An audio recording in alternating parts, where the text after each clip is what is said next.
Egyptian President el-Sisi and Danish Prime Minister Mette Frederiksen have emphasized the full need for the implementation of all three phases of the Gaza ceasefire agreement. The two leaders also reaffirmed the importance of establishing a Palestinian state based on the 1967 borders, with East Jerusalem as its capital. The discussions included strengthening bilateral relations, particularly in the areas of economic cooperation, investment, and renewable energy, with a focus on Egypt's green hydrogen production. They also addressed regional stability, covering issues in Lebanon, Syria, Sudan, and the security of commercial shipping in Bab el-Mandeb.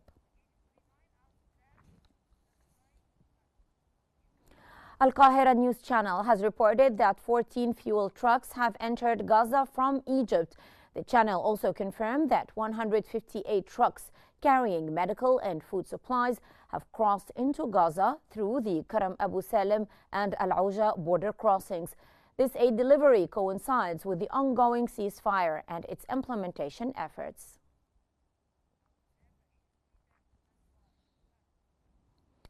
U.S. President Donald Trump has warned that he will propose canceling the Israel-Hamas ceasefire and letting hell break out if all detainees held in Gaza are not returned by noon on Saturday. Earlier, Hamas threatened to delay the next scheduled detainee release, accusing Israel of violating the ceasefire agreement. Trump expressed skepticism about whether many of the detainees are still alive, stating that he believes a significant number may have already died. I'd say they ought to be returned by 12 o'clock on Saturday, and if they're not returned, all of them, not in drips and drabs, not 2 and 1 and 3. U.S. President Donald Trump has stated that under his proposal to redevelop the Gaza Strip, Palestinians would not have the right to return. When asked if Palestinians could return to Gaza, Trump responded that they would not be allowed, as they would have access to much better housing. He also noted that it would take years before Gaza to be habitable again. In a surprising announcement on February the 4th, following a meeting with Israeli Prime Minister Benjamin Netanyahu in Washington, Trump proposed resettling Gaza's 2.2 million residents and having the U.S. take control of the enclave, transforming it into the Riviera of the Middle East. Want to stay. It's a demolition site. It's a pure demolition site.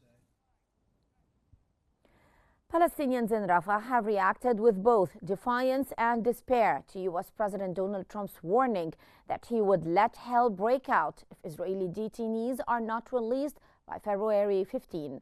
Hamas, which has been gradually releasing detainees under a ceasefire since January, has now postponed further hostage release, accusing Israel of violating the ceasefire by continuing strikes on Gaza.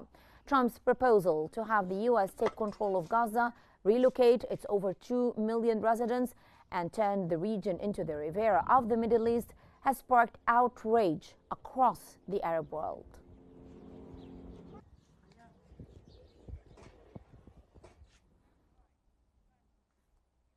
Jordanian King Abdullah II has stressed the importance of the United States' pivotal role in supporting peace efforts. The Jordanian King's statements came during his meeting with U.S. National Security Advisor Mike Waltz in Washington. The King called for the necessity of achieving a just and comprehensive peace based on the two-state solution, reiterating his country's firm stance on the Palestinian issue. Last Sunday, the Jordanian King began a working visit to the United States and is scheduled to meet today with U.S. President Donald Trump.